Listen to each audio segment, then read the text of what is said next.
Marcus Washington stepped onto the bustling terminal at JFK International Airport as the early morning light revealed polished floors and the quiet hum of early travelers.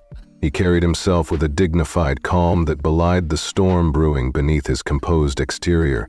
Clad in a deep navy three-piece suit and a crisp white shirt that spoke of understated elegance, Marcus held a worn black leather duffel in his left hand and his coveted first-class boarding pass in his right. The seat in question, 1A on Atlantic Flight 322 bound for Zurich, was to be his sanctuary, a retreat earned by paying full price and expecting nothing short of respect. Yet, as he strode toward the front of the cabin, his tranquil demeanor began to crack under the pressure of a slow-burning injustice that had been fanned by the careless whispers of prejudice. When Marcus reached Seat 10A, he was taken aback. There, occupying his rightful place, sat a middle-aged white man in a luxurious charcoal suit. His demeanor relaxed, as though the seat had been tailor-made just for him. The man sipped champagne and scrolled through his emails with a smug ease, seemingly unaware that his mere presence was an insult. A public declaration that his worth eclipsed that of Marcus simply because of the color of his skin. Natalie, the flight attendant with icy blonde hair and a perfunctory smile, approached Marcus and announced that his seat had been reallocated to accommodate a platinum partner of the airline. Her tone was superficially polite, yet every word dripped with condescension. Without even verifying Marcus's boarding pass or his identity, she dismissed his rightful claim to the seat and pointed him toward business class seat 7. Marcus's heart sank at this abrupt demotion. He had flown with dignity through airfields and boardrooms alike, yet today, in the gilded realm of first-class luxury, he was reduced to a second-class afterthought. The injustice was not just a simple seat change, it was an act that reduced him to a mere inconvenience in the eyes of those who valued money, influence, and archaic notions of racial hierarchy over merit and decency. Natalie's eyes, cold and calculating, betrayed an unspoken alliance with the man occupying seat 1A, a man whose identity Marcus knew all too well. Brent Hargrove, as his name was reluctantly revealed, was no ordinary traveler. A notorious venture capitalist with a past marred by scandal and vitriolic remarks about diversity, Brent's presence signified more than just preferential treatment.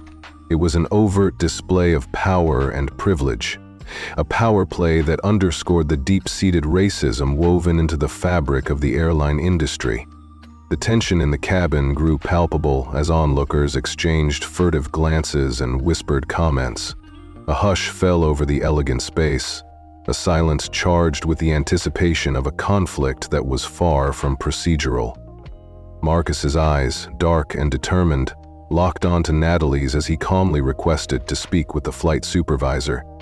In that moment, the friendly decorum of first-class service gave way to an undercurrent of simmering rage and wounded pride. Natalie's smile evaporated, replaced by a rehearsed professionalism that conveyed nothing but the inevitability of submission. Her insistence that Marcus move to a lesser seat without any explanation or verification laid bare an ugly truth. In this narrow world of selective priorities, his very existence was treated as an afterthought, a trivial inconvenience that needed to be excised by force if necessary. Undeterred by the coercive tactics at play, Marcus's inner resolve hardened. He could feel the weight of centuries of injustice pressing upon him, the legacy of discrimination that had plagued countless others before him. His silence, once a tribute to quiet dignity, now transformed into a battle cry against systemic oppression. With a measured calm that belied his inner fire, he reiterated, in a tone that resonated with both sorrow and unyielding defiance, that he had every right to occupy the seat he had paid for. His words, simple yet laden with the gravity of his indignation, hung in the air like a challenge to the entire establishment of prejudice. Natalie, visibly unsettled by Marcus's unwavering composure, hesitated before calling in a second attendant, Evan, a young man whose eyes betrayed a tentative hopefulness that was quickly crushed by the rigid hierarchy before him. The conflict, once an abstract notion discussed in hushed murmurs, had become a tangible, incandescent explosion of indignation and disdain. Every action, every silent exchange, was a microcosm of a larger war waged daily by those who dared to exist in spaces where privilege reigned supreme. The murmurs of the nearby passengers, some of whom had initially looked away to avoid the discomfort of confrontation, now swelled into a quiet chorus of sympathy and disapproval. As Marcus stood his ground, the air around him seemed to thicken with the enormity of the moment. The atmosphere was charged with the collective memory of past wrongs, of moments when quiet heroes had been forced to yield to injustice. This was not merely about a seat on an airplane. It was a testament to the strength of a man who refused to be diminished by a system that thrived on discrimination. And as the conflict escalated, so too did the savagery of the force unleashed by those determined to maintain the status quo. Brent Hargrove, with an air of entitlement that bordered on cruelty, interjected with a sneer that cut through the tension like a knife. His words, laced with venom and superiority, were not just an affront to Marcus's dignity. They were a declaration of a malicious order where certain lives were deemed more valuable than others. For those in the cabin who watched, the scene unfolded as a modern parable of inequity and resistance. Each word exchanged, each gesture made under duress, painted a vivid picture of a man cornered by a system that cared little for individual worth. Marcus's gentle yet firm challenge was a spark that promised retribution. He knew deep down that the injustice he faced would not go unanswered. What began as a quiet act of defiance was about to morph into an explosion of righteous retribution, a response that would shake the very foundations of the industry.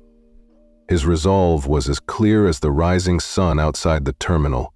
He had nothing left to lose and everything to gain by making a stand. No longer would he allow the sting of discrimination to silence his voice. Within moments, the cabin transformed from a showcase of first-class opulence to a battlefield of principles. The young attendant's hesitant question about the manifest was met by Natalie's curt dismissal, her words reducing his query to nothing more than an inconvenient afterthought. In that instance, the forces of indifference and arrogance were laid bare. Marcus, driven by a heart heavy with sorrow yet buoyed by a fierce desire for justice, voiced his ultimatum with the calm authority of someone who had weathered far greater storms. His challenge was clear.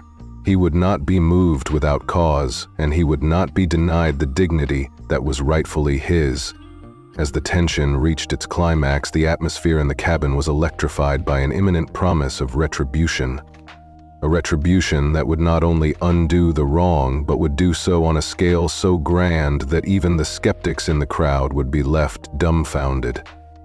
Marcus's defiance was not a moment of petty insubordination. It was a declaration of war against the pervasive forces of racism and prejudice that sought to erase his worth. For every scoff and every dismissive command, he was prepared to answer with a vengeance that was as measured as it was mighty. The seeds of revenge had been sown, and in that charged moment, the promise of an explosive reckoning hovered just at the edge of possibility, waiting for the precise moment to burst forth in a cascade of cathartic triumph. Marcus Washington was not merely a man with a boarding pass. He was a symbol of enduring strength, a beacon of hope for every soul who had ever been reduced, silenced, or dismissed on the basis of something as arbitrary as skin color. And as the final warning was issued to move or face security, his calm resolve was transformed into a defiant promise of ultimate retribution. There would come a time when those who reveled in their unearned superiority would be forced to reckon with the consequences of their tyranny, a reckoning that Marcus intended to deliver with a spectacular flourish that would leave onlookers awestruck and vindicated in their sympathy. This was his moment of transformation, where the bitterness of injustice was to be transmuted into a force of change so mighty that it could only be described as nothing short of revolutionary. In that charged atmosphere of whispered conspiracies and overt hostility, The stage was set for a showdown that transcended the boundaries of a simple flight dispute. It was a battle for dignity, for equality, and for the very soul of a society long marred by systemic prejudice. And as the first-class cabin bore silent witness to this historic clash, Marcus Washington vowed that no matter the cost, his response would be as grand as it was unyielding. A response that would forever echo in the halls of history as a triumph over injustice and a powerful affirmation of every life that had ever been marginalized. Marcus Washington's ordeal took on an even darker and more charged hue as he was led, head held high but with a burden etched onto his every step, down the narrow aisle of the first-class cabin. The stifling atmosphere was thick with suppressed anger and reluctant compliance. As uniformed ground agents appeared and directed him to move toward the rear of the aircraft, Marcus stole a final, pained look around the cabin. Not one passenger dared raise their voice to protest the blatant injustice being meted out before their eyes. Instead, a deafening silence reigned. A silence that spoke of shame, complicity, and an overwhelming fear of rocking the boat in a world where power was concentrated in select, haughty hands. As Marcus picked up his worn leather bag and followed the agents, his posture remained as dignified as ever, despite the weight of humiliation pressing upon him like a vice. The gentle hum of the engines as the plane taxied along the tarmac only underscored the vast gulf between the polished veneer of first-class luxury and the cruel reality of prejudice that lurked behind every enforced rule. Inside, his mind churned with the gravity of the situation. Moments earlier, Natalie, the cold and dismissive flight attendant, had snatched his seat away without even a second thought or verification of his rightful claim. Her actions were not an isolated misstep. They were part of a broader systemic machination, a calculated policy designed not merely to inconvenience him, but to assert a sense of racial superiority and control. As the plane rose into the vast blue yonder, Marcus's ears caught snippets of hushed conversations behind a curtained area that separated business from first class. Two attendants, including Natalie and another male colleague whose face he had not seen before, huddled near the galley. Their conversation was too low for a casual bystander, but the fragments that reached his ears were enough to ignite a flame of bitter indignation. Natalie's voice, though soft, cut like a scalpel as she defended her actions. "I know it wasn't ideal," she had said, her tone defensive and matter-of-fact, "but Brent requested that seat, and when someone like him makes a request, you don't second-guess it." The other attendant's low, bitter reply resonated in Marcus's ears. He had heard him say, "You didn't even check the manifest," as if that absolved him of any wrongdoing. Natalie scoffed, dismissing any concern with a clinical remark that sent a chill down Marcus's spine. "You saw him. Do you honestly think the company wants someone like that running next to Brent or the board members?" Her words, cold and systematic, echoed with the poison of institutionalized discrimination. To Marcus, every syllable felt like a dagger, puncturing the fragile veneer of respect that should have come with a paid seat in first class. The conversation continued, each statement more damning than the last, as if the very air in the cabin was steeped in the legacy of discrimination. Natalie's final words in that exchange, "Let's just get through the flight. If he complains, they'll bury it like last time," hammered home the brutal reality that Marcus was not experiencing an isolated incident, but rather a carefully orchestrated act designed to suppress dissent. He realized with sinking clarity that this operation was not a series of random errors, but a well-rehearsed performance of bias. A performance that masked its true intent behind the pretense of customer service protocols and outdated policies. Then, as if the weight of it all needed to be made even more unbearable, a soft yet tremulous voice from an elderly passenger in the aisle broke through the tense murmur of the cabin. This older white gentleman, clad in a conservative suit and pinned with an airline loyalty emblem, held a worn safety card in his hand. With a voice that was both sorrowful and accusatory, he revealed that a similar injustice had befallen a young man just a month ago. a man who had been politely moved from first class to coach under the guise of an upgrade error. The older man's quiet confession painted a picture of an enduring pattern of humiliation and systematic exclusion. "I asked about it," he recalled, his eyes narrowing in quiet indignation, "and she said it was an upgrade error. Funny how those errors never happened the other way around." His voice trailed off into a heavy silence that spoke volumes, more than any shouted protest could. Marcus listened intently, feeling a deep kinship with the older man's experience. That moment crystallized the understanding that he was not alone in this battle. The injustice inflicted upon him was part of a broader, insidious structure that had silenced many before him. When the elderly man finally met Marcus's gaze, his eyes were filled with a mix of pity, resolve, and a heavy burden of resignation. "Nothing," he said simply after Marcus questioned what had happened next. "That's the point. No one said a word." For Marcus, those few words resonated deeply, encapsulating not just his personal suffering, but the silent suffering of countless souls cast aside by a system that valued image over integrity. As the aircraft began its journey over the Atlantic, the interior returned to a facade of refined calm. First class resumed its gentle rhythm of whispered conversations and the clinking of fine glassware, yet beneath that polished exterior, a slow, insidious unraveling of civility was underway. Marcus could sense it in every hushed word and every strained glance. It was as though the tension that had been building all along was poised to burst forth like static before an unavoidable storm. Then, from somewhere beyond the divider, a voice rose clearly and defiantly, a voice that could not be ignored. Brent Hargrove, reclining comfortably in the seat he had unjustly claimed, let his words cut sharply through the brittle calm of the cabin. "I don't care how much you paid," he declared with an unmistakable tone of superiority. "Sitting next to someone like that, honestly, it ruins the entire feel of the cabin." His words, delivered with an air of smug entitlement and venomous amusement, rang out like a challenge to anyone who dared question his privileged position.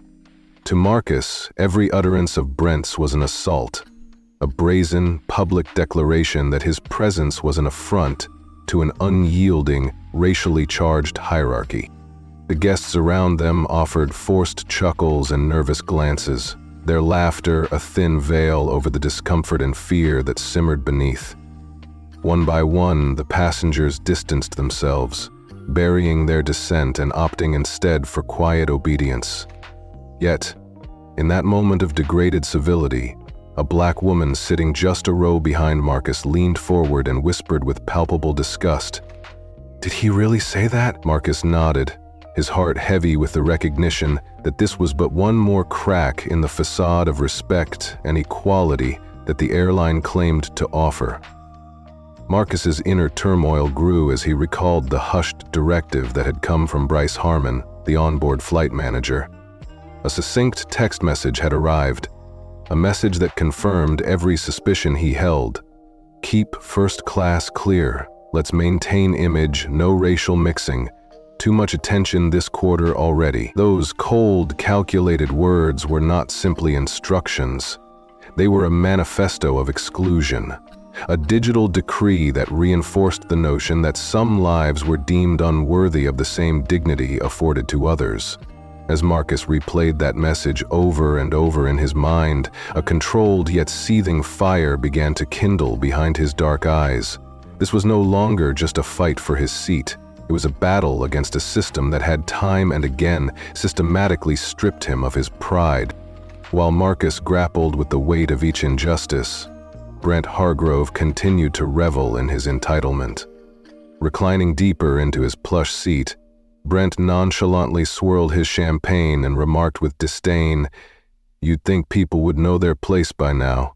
His voice was laden with a ridiculous self-satisfied arrogance, a reminder that in his eyes, the rules of society were etched in gold for the chosen few. "Money doesn't make you upper class.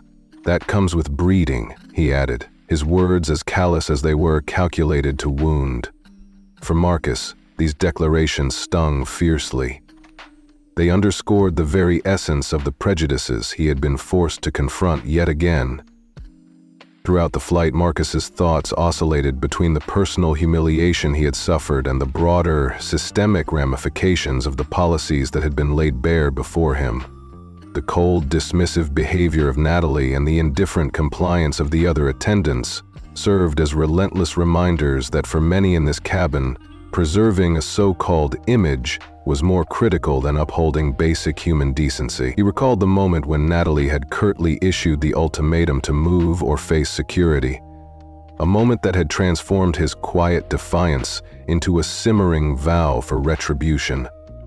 That incident, and the cascading events that followed, galvanized him with an acute awareness that change would have to be won through defiant courage and strategic resistance. Even as the flight pressed steadily eastward over the vast Atlantic, Marcus could sense the tension in the cabin shifting. Some passengers tried to drown the discomfort with noise-canceling headphones or forced smiles, while others exchanged furtive glances that spoke of unspoken awareness and shared indignation. One particular glance from a woman in the back, a woman whose eyes shone with quiet defiance and empathy, was enough to make Marcus feel that he was not isolated in his struggle. There was a spark of solidarity in that look, a silent acknowledgement that his plight was not unique, that his suffering mirrored the unvoiced stories of many who had been cast aside by a callous system. Meanwhile, the young attendant Evan, whose earlier moment of courage had been ruthlessly quashed by Natalie's cold reprimand, passed by repeatedly. Each time, his hesitant glances in Marcus's direction betrayed an inner conflict, a struggle between his duty to uphold the oppressive system and his innate sense of right and wrong. There was a palpable sadness in Evan's eyes as he carried out orders that he barely understood himself, orders that dehumanized the very people he was meant to serve.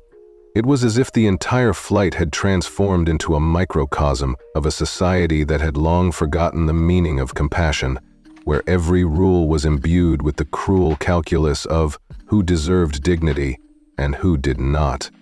As the hours ticked by and the majesty of the Atlantic stretched out beneath the aircraft, Marcus sat quietly in his new, unwanted seat in business class.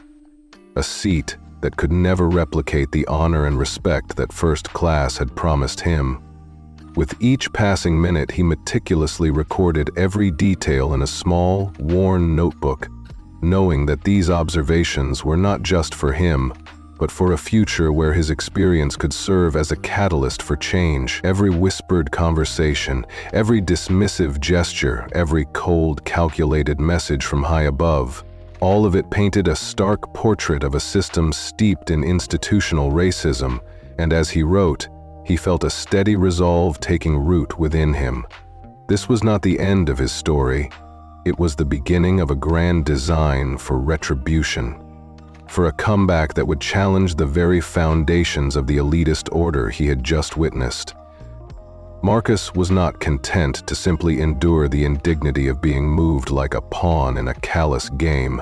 He was quietly plotting his next move, his mind racing with plans on how to transform his personal humiliation into a resounding statement against discrimination.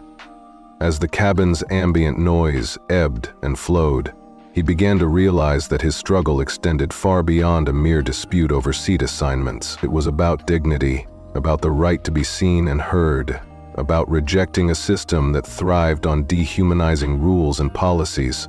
The insights he gleaned from the hushed exchanges between the attendants and the piercing revelations of the text message were now fuel for his own transformation. Each injustice had become a stepping stone toward a grander act of retribution. A retribution so carefully orchestrated that it would leave the perpetrators and everyone who had silently complicit in the injustice utterly dumbfounded. In that moment, as the plane soared over the vast, endless ocean, Marcus Washington silently vowed that he would not let the weight of prejudice crush his spirit.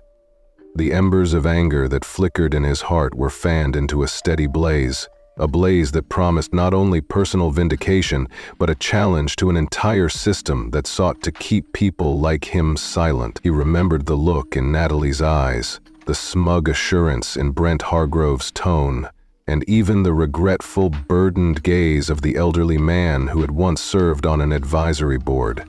All these fragments of injustice melded into a singular, powerful determination. He knew that his response had to be as bold and majestic as the wrongs he had endured. In a society that so brazenly wielded privilege as a weapon, Marcus realized that only a response of equally grand scale could begin to tip the scales toward justice. The coming hours promised to be a crucible in which his courage would be tested to its limits. Marcus resolved that he would gather every ounce of dignity, every scrap of strength, and channel it into a counterstrike that would force the powers that be to reckon with the human cost of their prejudiced policies. He envisioned a future where his experience, recorded meticulously in his notebook and etched into his memory, would spark a transformation in which the oppressive, unwritten rules that governed privileged spaces would be exposed and dismantled piece by piece until every passenger in a first-class cabin felt the unequivocal commitment to equality and respect. The tension in the cabin continued to simmer as passengers shifted uncomfortably in their seats, many of them now aware of the injustice but too fearful or too conditioned to challenge it openly. Even as the flight advanced steadily into its long haul across the Atlantic, a quiet revolution began to take shape within Marcus. His mind raced with ideas of how to leverage the power of public opinion, how to craft his narrative into a force that could not be ignored, a narrative so potent that it would leave those responsible for his humiliation scrambling to contain a backlash they had never anticipated. Every detail was being cataloged meticulously in his notebook.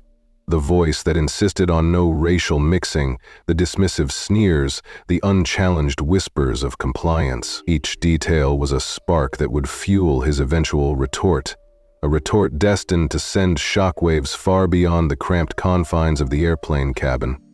Even as the chatter of forced politeness and corporate jargon droned on, Marcus remained utterly focused on his inner resolve. He no longer saw Natalie merely as an agent of an indifferent policy, nor did he view Brent Hargrove solely as the embodiment of crude entitlement. To him, they were symbols of an entire system built on centuries of bias and cruelty. That system, he vowed silently, would soon be forced to answer for every life it had diminished. The transformation was already underway in his heart. The indignities he had suffered were morphing into a potent catalyst for revolution. A revolution that would shake the foundations of not just the airline industry, but the very notion of class and race that had been used to divide people for generations. As the flight entered the final phases of its transatlantic journey, the atmosphere was heavy with expectancy. The quiet compliance of the other passengers was no longer a sign of acceptance, but a mournful admission of defeat. Yet within that sea of resignation, Marcus felt the stirrings of solidarity, the intangible bond formed by shared suffering, and a secret hope for a better, fairer future. Every resentful glance, every moment of silent empathy was a promise, an unspoken pledge that one day those who had been marginalized would rise and reclaim their dignity. And Marcus Washington, with his quiet determination and steadfast heart, was ready to lead that charge. In the final moments of that turbulent flight, as the roar of the engines provided a backdrop to his fervent thoughts, Marcus closed his eyes for a brief pause. In that quiet moment, he allowed himself to grieve for every injustice he had ever witnessed, every time someone like him was made to feel less than human, but that grief soon hardened into resolve. A resolve to turn the tide, to respond with a magnitude of retribution that would leave the perpetrators and their silent enablers utterly astonished. His story, his struggle, was far from over. In fact, it had only just begun, and its ripples would soon extend far beyond the cramped confines of this flight. For Marcus Washington, this journey was no longer just a physical passage from one destination to another. It was a crucible of change, a defining moment in which he would not be reduced to a mere statistic of discrimination, but would instead become the emblem of resistance, a testament to the resilience of the human spirit in the face of rampant injustice. As the aircraft continued its eastward flight over the boundless Atlantic, Marcus's mind was alive with visions of a future where the hierarchies of the past crumbled beneath the weight of justice and equality. His inner voice promised that when the time was right, the full force of his retribution would be unleashed with all the dramatic power it demanded.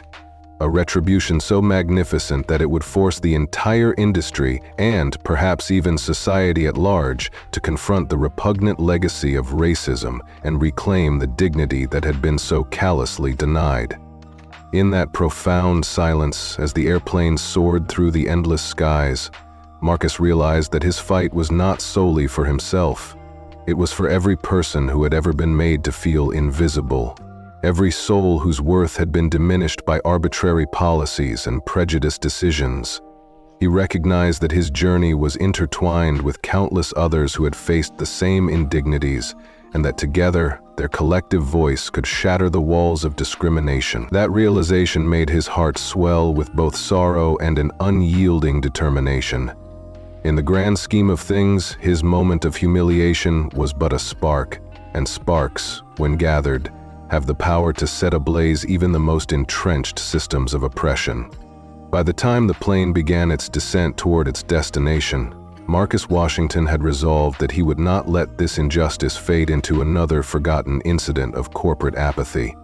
Instead, he would transform it into a rallying cry for change, a clarion call that resonated with every soul who had ever been wronged by a biased and deeply flawed system. Every furtive glance, every whispered word of solidarity from behind him, and every cutting remark from those who believed they could dictate who belonged where would be etched in his memory. And when the time came, Marcus promised himself that he would strike back with a vengeance so grand, so meticulously executed, that it would shake not only the airline industry, but also the very foundations of a society built on exclusion and inequality. As the landing gear lowered and the cabin lights flickered on, Marcus Washington sat quietly, the storm within him quietly gathering force. He understood that his next steps would not be marked by overt confrontation in the narrow confines of a first-class cabin, but by a strategic, deliberate campaign that would bring the hidden truths to light. He would share his story, his painfully detailed account of every slight, every systemic act of prejudice with the world, and in doing so, he would empower others to question the status quo, to demand that fairness and respect be restored where they had long been suppressed. His resolve, once a private flame, was ready to blaze into a beacon of hope and retribution. It was in that charged moment, as the plane began to decelerate and the cabin prepared for disembarkation, that Marcus Washington silently vowed to himself and to every marginalized soul that his fight was far from over. There would come a day when the arrogance of those like Brent Hargrove and the cold indifference of employees like Natalie would no longer go unchallenged. A day would come when the very rules that had been engineered to privilege the few would be exposed for the sham they truly were. And on that day, Marcus intended to lead a revolution so sweeping and magnificent that it would make the halls of justice tremble. A revolution that would rewrite the narrative of discrimination into one of dignity, unity, and unassailable strength. As the aircraft taxied to its gate and passengers began to gather their belongings, a heavy silence lingered in the air, a silence filled with the unspoken promise of change. Marcus Washington gathered his notebook and his strength, each step forward resonating with the determination of a man who had been wronged, yet refused to be broken. His eyes, once soft with the gentle resignation of routine injustice, now burned with the anticipation of a future where retribution was not only inevitable, but also a spectacular testament to the resilience of the human spirit. He stepped off the plane with a quiet dignity that belied the raging storm within him, a storm that would soon burst forth in a manner so grand and unforgettable that even the most entrenched bastions of privilege would be forced to reckon with the consequences of their arrogance. In that final moment, as the airport lights blurred into a hopeful horizon, Marcus Washington held his head high, carrying the collective pain of the past and the promise of a brighter future. The journey ahead was uncertain, and the battle he had chosen was steeped in challenges. But his heart, scarred yet unyielding, was resolute. He would transform every insult, every act of systemic cruelty, into a stepping stone towards justice. And when the time came for his long-awaited, magnificent retribution, it would not only bring down the oppressive forces that had wronged him, but also inspire countless others to stand up and claim the dignity they had long been denied. Thus, as Marcus Washington walked away from that flight, a flight that had become a crucible for understanding the depth of racial injustice and the urgent need for reformation, he carried with him the unquenchable desire to set things right. His story, forged in humiliation and tempered by resolve, would soon echo across boardrooms, newsrooms, and the hearts of every person who had ever wondered why fairness was still such a rare treasure in a world all too familiar with prejudice. And so, with the weight of injustice behind him and hope lighting his path forward, he resolved that his grand retribution would be nothing short of legendary, a moment when the chains of discrimination would finally shatter under the brilliance of truth and the unstoppable force of dignity. Marcus Washington's ordeal continued to intensify, each moment aboard Flight 332 transforming into a crucible of systemic injustice and unrelenting defiance. The atmosphere in the cabin grew increasingly oppressive as the chain of command closed in on him. Near his row, a young attendant, whose eyes brimmed with guilt and conflicted sorrow, had paused for just a brief second before moving along without further comment. The silent look in his eyes said more than words ever could, a silent confession of the cruelty he was forced to witness and participate in. It was as if the very air in the cabin crackled with the weight of unspoken truths and forgotten promises of dignity. About halfway through the flight, Bryce, a man whose features had been carefully rehearsed to exude authority and preordained hostility, emerged from behind the curtain. He strode purposefully toward Marcus with a face that bore the practiced mask of someone delivering unwelcome news rather than an officer ready to offer a solution. Crouching beside Marcus's seat in an almost pitying manner, Bryce addressed him with a rehearsed politeness that betrayed nothing but disdain. "Mr. Washington," he began with a practiced smile, though it held no warmth, "I need a moment of your time." Marcus offered a slight nod, his expression calm yet betraying a simmering storm beneath his composed exterior. Bryce continued, his tone clipped and clinical as he laid out accusations that reeked of ulterior motives. "We have received a report that your presence in economy after the seating issue has been causing discomfort among our passengers." He spoke as though it were an undeniable fact, his measured diction twisting the situation into something far more sinister than an unfortunate seating error. Marcus's jaw tensed at the insinuation, yet he maintained a level tone, asking quietly, "What exactly did I do to cause this so-called discomfort?" Bryce's eyes remained unflinching as he recited a litany of grievances that Marcus had been seen quietly writing in a notebook, whispering among himself, and questioning staff.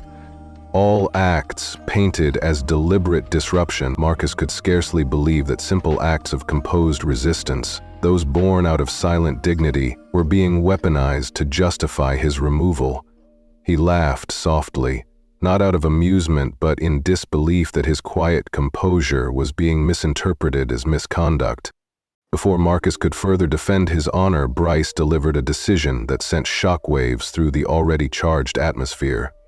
"In the interest of overall safety and comfort, we have decided to reroute this aircraft for a precautionary deplaning. We will be landing in Shannon, Ireland within 30 minutes. The announcement, made moments later over the PA system in a tone that was clinical and detached, left the cabin engulfed in confusion and whispered. Marcus turned his gaze toward the window, his face a mask of calm determination, even as the fire of indignation blazed beneath. In nearby rows, passengers exchanged muttered remarks. One man asked in disbelief if they were actually kicking Marcus off the flight because of a mere seating error, while another remarked that such a maneuver was less a mistake and more an escalation, a punishment, and a forewarning. It was evident to everyone that this was no ordinary error of miscommunication, but a calculated move meant to strip Marcus of his rightful place. As the minutes ticked by, young Evan, whose earlier moment of moral courage had been swiftly curtailed by Natalie's harsh dismissal, passed by repeatedly. Each time, his hesitant glances in Marcus's direction betrayed a profound internal conflict, a silent struggle between following orders and clinging to the vestiges of decency.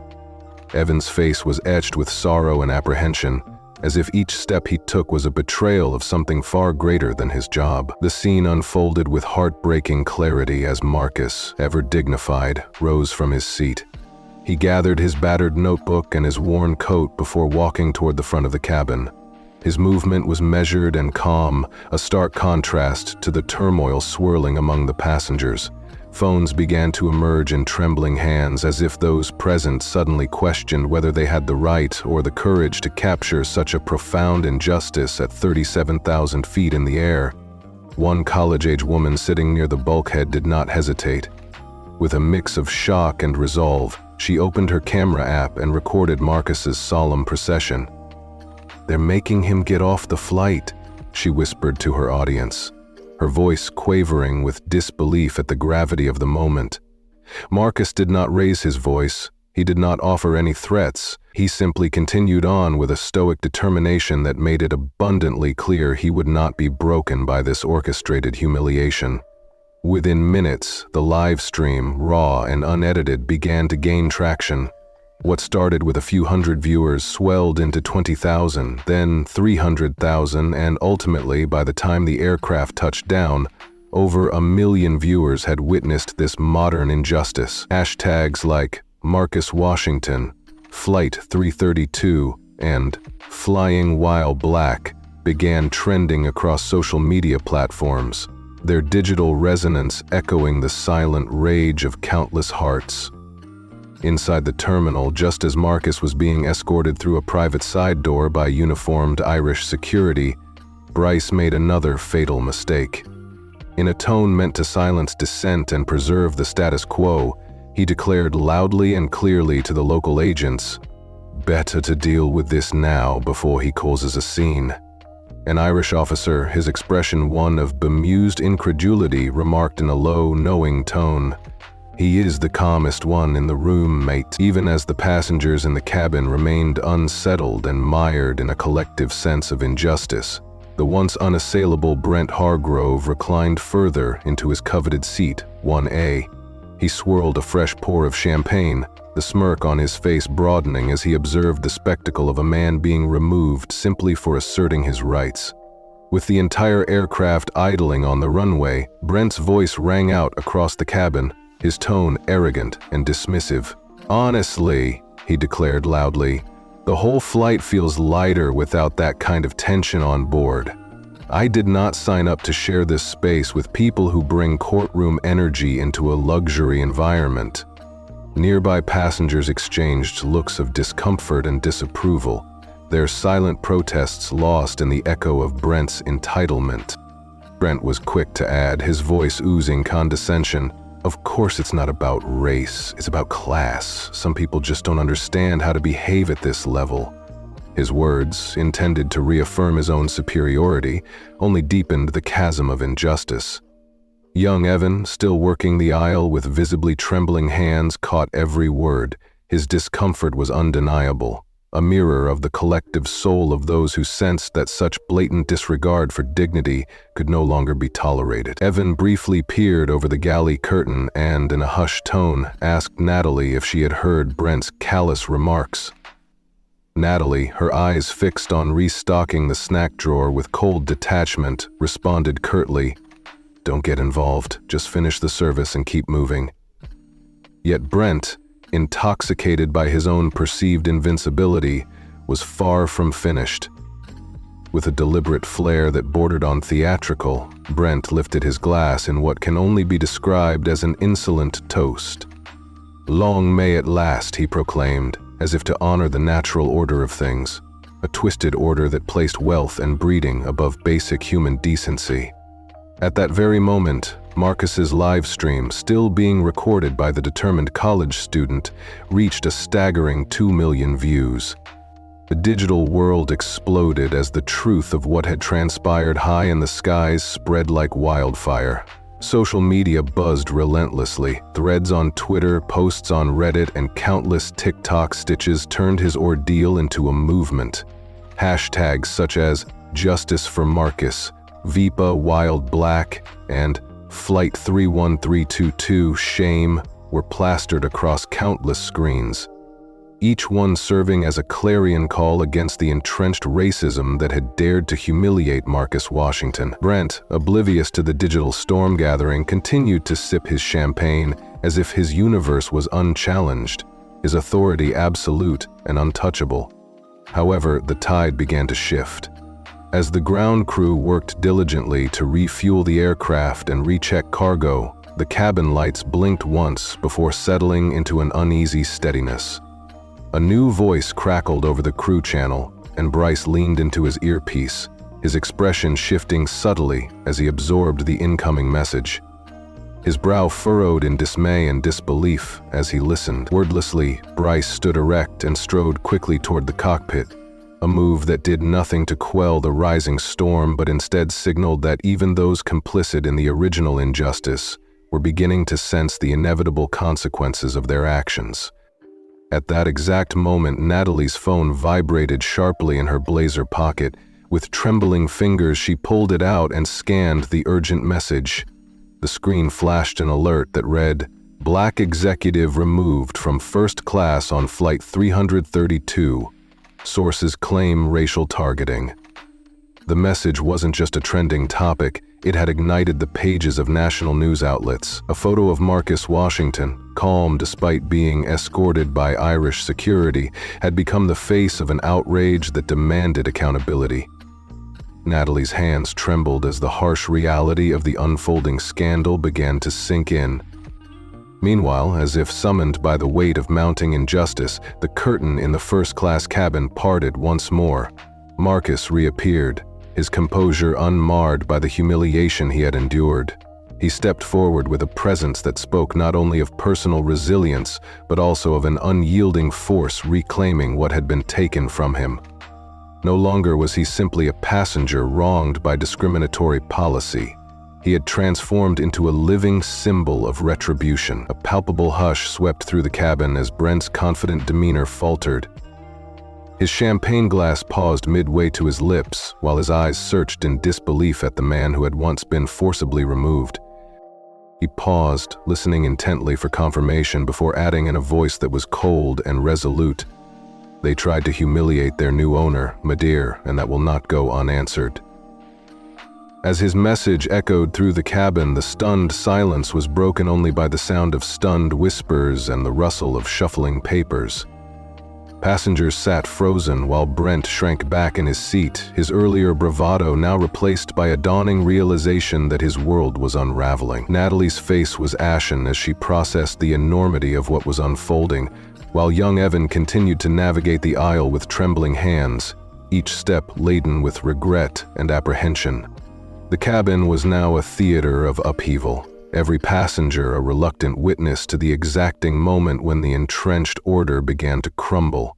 Social media was already ablaze outside, and with every second that ticked by, Marcus Washington's quiet retribution was gathering momentum.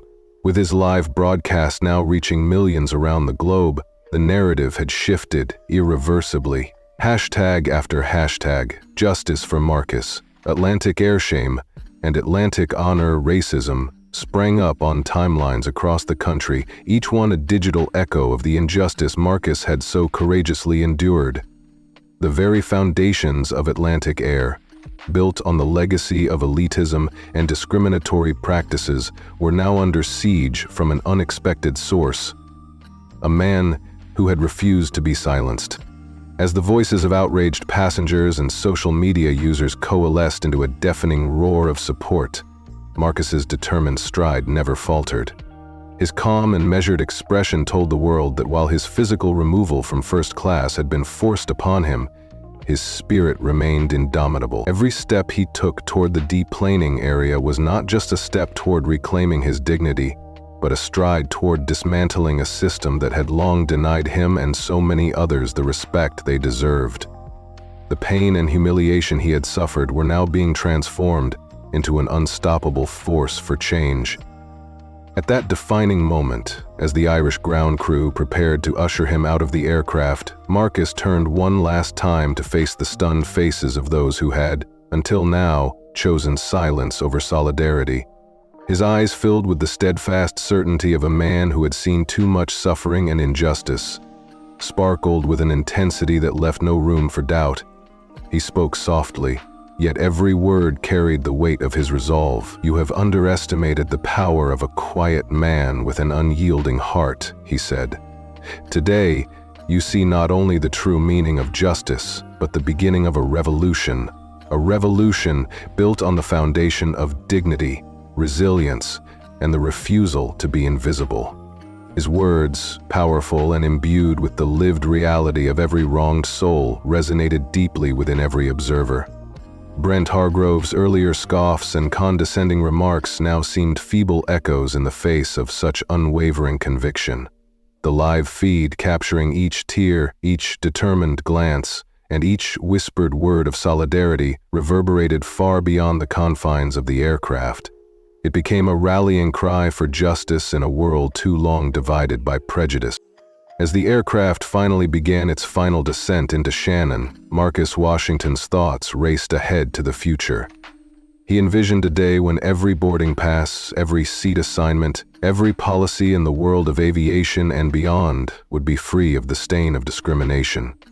His live broadcast was not merely a recounting of humiliation, but a carefully documented blueprint of a movement that would force accountability from those who had long thrived on the silent oppression of others. With every passing minute, the promise of change edged closer, like the first light of dawn creeping over the horizon. In the hushed corridors of the terminal, as Marcus was finally led through a private door and into the waiting arms of the global community, the story of his defiant stand became an allegory for every person whose life had been marred by the pervasive injustice of a system that valued wealth and heritage over human dignity. His actions that day promised retribution and a future where discrimination was not tolerated, a future where every wrong would be righted by the force of truth and solidarity. Marcus Washington, once reduced to a silent figure in a luxurious cabin, had transformed into a beacon of resistance, a man whose quiet strength had stirred a tumult of change that could no longer be ignored. His journey was far from over. In fact, it was just beginning. With each meticulously noted detail in his well-worn notebook, he prepared to unveil a story that would shatter the comfortable illusions of privilege and expose the ugly realities hidden beneath.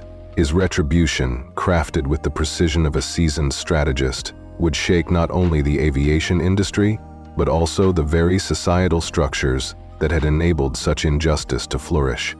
As the terminal bustled with activity and news channels began covering the unfolding saga, every passenger and onlooker was left with one indelible message: that the time for silent suffering was over, and the age of righteous retribution had begun. Marcus's struggle, wrought from personal humiliation and systemic cruelty, was now the spark that would set ablaze a movement for justice that resounded across every corner of a nation.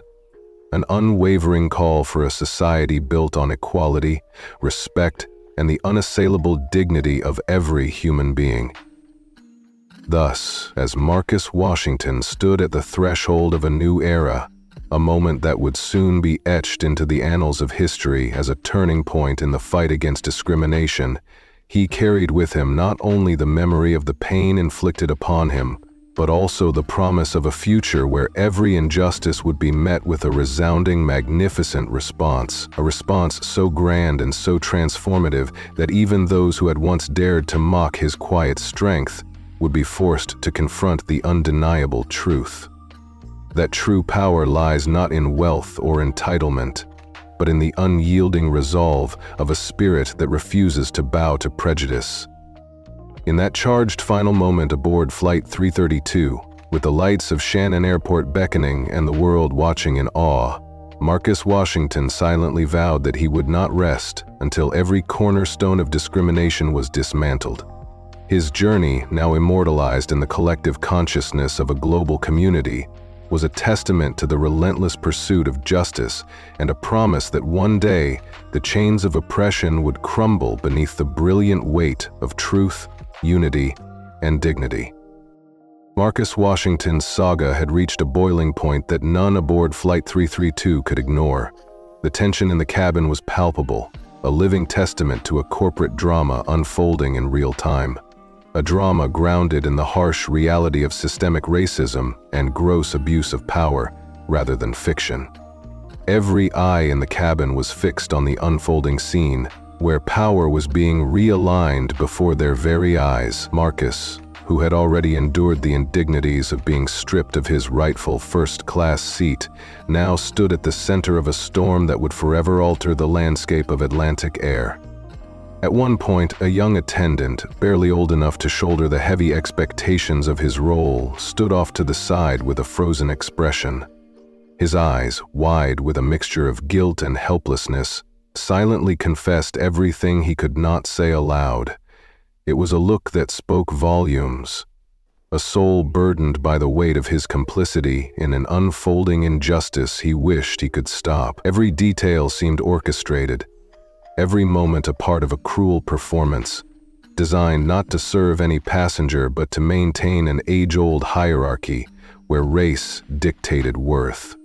Then, roughly halfway through the flight, Bryce emerged from behind the curtain with a strut that was meant to exude confidence, but instead betrayed the anxiety of a man delivering unpleasant news. His face was carefully rehearsed for conflict as he made his way purposefully toward Marcus. Crouching beside Marcus's seat in a patronizing manner, Bryce addressed him with a rehearsed politeness that masked a deep-seated disdain. "Mr. Washington," he said, voice void of warmth, "I need a moment of your time." Marcus merely gave a slight nod, his face calm, yet his eyes burning with a determination that belied his inner turmoil. Bryce continued in a clipped, businesslike tone, as though reciting from a memo. He accused Marcus of having created a disturbing atmosphere and economy following the seating debacle. According to Bryce, Marcus's quiet behavior, writing in his notebook, whispering and questioning the staff, had apparently unsettled other passengers. His words were delivered as if they were incontrovertible facts, erasing all context of dignity and respect. Marcus's jaw tightened, yet he maintained a steady cadence as he calmly inquired, "What exactly did I do to cause discomfort?"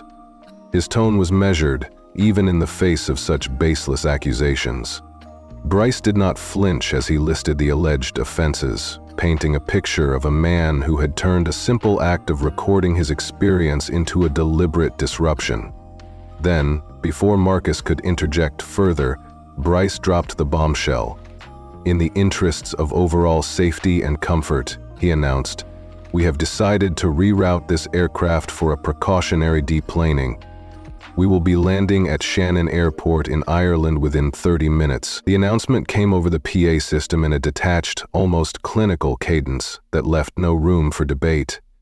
The cabin was filled with murmurs of disbelief, whispers that questioned whether a simple seating error was truly worth such an escalation. Marcus turned his gaze toward the window, his face the picture of calm resolve, though a raging fire of indignation burned beneath his cool exterior. Nearby, a man 2 rows back muttered incredulously to his seatmate, "Are they really kicking him off?" Another voice replied that it wasn't just a mistake. It was a calculated punishment, a warning. It was clear to everyone this was not an unfortunate error, but an orchestrated maneuver to humiliate him and assert a racially charged hierarchy. Young Evan, the attendant whose earlier moment of moral courage had been stifled by Natalie's cold orders, passed by again. His eyes, filled with conflicted remorse, betrayed a silent acknowledgement of the pain of the injustice unfolding. Every hesitant glance he spared Marcus was a reminder that even those caught in the machinery of oppression yearned for a more compassionate way of working. But the system was relentless, and Evan, despite his inner turmoil, had little choice but to obey orders. With quiet dignity, Marcus rose from his reassigned seat, gathering his battered notebook and worn coat. He walked steadily toward the front of the cabin, each step measured, each movement full of the resolve of a man determined not to be crushed by injustice. As he moved, passengers began to subtly pull out their phones. It was as if they were uncertain whether they had the right to record this extraordinary display of corporate cruelty at 37,000 feet above ground. Among them was a college-age woman sitting by the bulkhead who did not hesitate to open her camera app. In a hushed tone that trembled with disbelief, she narrated to her live stream. "They're making him get off the flight." Her voice, raw and earnest, resonated with a mix of shock and indignation, capturing every moment of Marcus's dignified protest.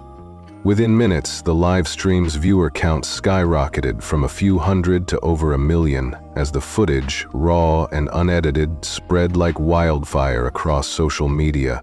Hashtags like Marcus Washington, Flight 332, and Flying While Black began trending, each tag igniting a spark of collective outrage and support among viewers all around the world. The world outside the plane was watching, and with every passing second, the truth of Marcus's experience was reaching an ever-widening audience. Inside the terminal, as Marcus was escorted through a private side door by uniformed Irish security, Bryce made an error that would haunt him. Loud enough for nearby agents to hear, Bryce said, "Better to deal with this now before he causes a scene." An Irish officer, with a wry, matter-of-fact tone, remarked quietly, "He is the calmest one in the room, mate." Even as the passengers sat in stunned silence, Brent Hargrove reclined further into his prize seat 1A, with a fresh pour of champagne in hand and a smirk that attempted to mask his underlying arrogance. Brent's voice rang out across the cabin. "Honestly," he said loudly enough for every nearby row to hear, "the whole flight already feels lighter without that kind of tension on board. I didn't sign up to share my space with people who bring courtroom energy into a luxury environment." His words, dripping with entitlement and disdain, earned forced chuckles and uncomfortable glances from those around him. Brent wasn't finished. With deliberate theatricality, he added, "Of course, it isn't about race, it's about class. Some people simply do not know how to behave at this level." His remarks, laced with condescension and steeped in elitism, struck at the heart of the injustice Marcus had suffered. Even young Evan, who continued his work down the aisle with visibly trembling hands, absorbed every word. His discomfort was palpable, his face a mirror of the deep-seated remorse and conflict that churned within him. The air in the cabin had turned electric with the realization that this was no longer about a simple miscommunication. It was about centuries of discrimination and an entrenched system built on the repudiation of dignity. As the minutes passed, the tension deepened. The live stream continued to break records, and every frame captured the silent defiance of Marcus Washington as he was escorted toward the front. At one point, as he reached the galley area, his resolve seemed to coalesce into a powerful presence that demanded respect. He looked directly at Bryce and with a voice that was both calm and searingly potent said, "You removed me from my seat, denied my identity, and endorsed a racial hierarchy under your company's protocol. That is going to cost you more than just your job." For a long, charged moment, Bryce opened his mouth as if to respond, but no words came. Instead, the crackle of his headset filled the tension-laden silence. He pressed the earpiece, listened for a moment, and his face drained further as an urgent legal alert from corporate headquarters flashed across his screen, marked high priority. At that moment, Brent finally found his voice, though it wavered with uncertainty as he asked, "What exactly are you saying? Is this some kind of revenge stunt?" Marcus turned fully to face Brent, stepping squarely into his line of sight with an authority that brooked no challenge. "I am saying that the airline you think caters to you," he declared, "belongs to me." The shock on Brent's face was unmistakable as Marcus continued, his tone steady and laden with the gravity of truth. Valta Capital now owns 51% of Atlantic Air's voting shares as of just 2 days ago. I signed the final acquisition papers in Zurich. I kept my identity hidden in order to test the cultural temperature of this flight, your flight, and you failed, spectacularly. Marcus's voice grew firmer as he turned toward Natalie, whose earlier attempts to rationalize the situation with bureaucratic cliches had proven hollow. "You didn't even ask for my name," he said, voice rising ever so slightly. "You assumed I didn't belong. You moved me without due process, insulted me without knowing who I was, and enabled this man's racist tirade in front of the entire cabin." Natalie tried to steady her voice, but it trembled, and before she could offer a feeble defense, Marcus interjected sharply, "Your protocol is nothing but prejudice in disguise, and now it is documented, live-streamed, and tied to an executive shareholder lawsuit." His words echoed through the cabin, leaving no doubt that the time for silent endurance was over. Back on the aircraft, as Marcus calmly returned to the seat he had originally paid for, Seat 1A, the air of authority around him was palpable. Every eye in the cabin turned toward him, not with judgment, but with silent respect and awe. It was as if the passengers, who had once been complicit in their own silence, now recognized that they had misread the true meaning of dignity. Across the cabin, Brent Hargrove sat frozen. Gone was the arrogant, self-assured man who had boasted moments earlier about his power. He now appeared as nothing more than a symbol of the toxicity that had precipitated this dramatic fall. Unbeknownst to the occupants of the cabin, the financial fallout outside was even more catastrophic. As Marcus's command to initiate Clause 7C spread through the vast network of Valta Capital, internal systems began liquidating Atlantic Air Holdings with the precision of a well-oiled machine. At exactly 11:41 a.m. Greenwich Mean Time, financial terminals in London and New York lit up in red. Automated trades were executed at lightning speed, sending shockwaves through global markets. Brokers were the first to notice the massive, unexpected volume of share dumping. Within 90 seconds, Atlantic Air's stock had plummeted 12%, and in a matter of minutes, it had tumbled by a staggering 27%. The rapid fall left market anchors scrambling to analyze the chaos, and analysts could only watch in disbelief as the full picture became alarmingly clear when Valta Capital issued a terse statement. Due to an egregious violation of operational ethics and a breach of equity trust, Valta Capital has severed ties with Atlantic Air, effective immediately. Within minutes of that declaration, headlines flashed across the globe. By 11:49 a.m., Bloomberg reported a stunning headline: CEO ejected from his own seat, $500 million, 0 cents in value wiped out in under 10 minutes.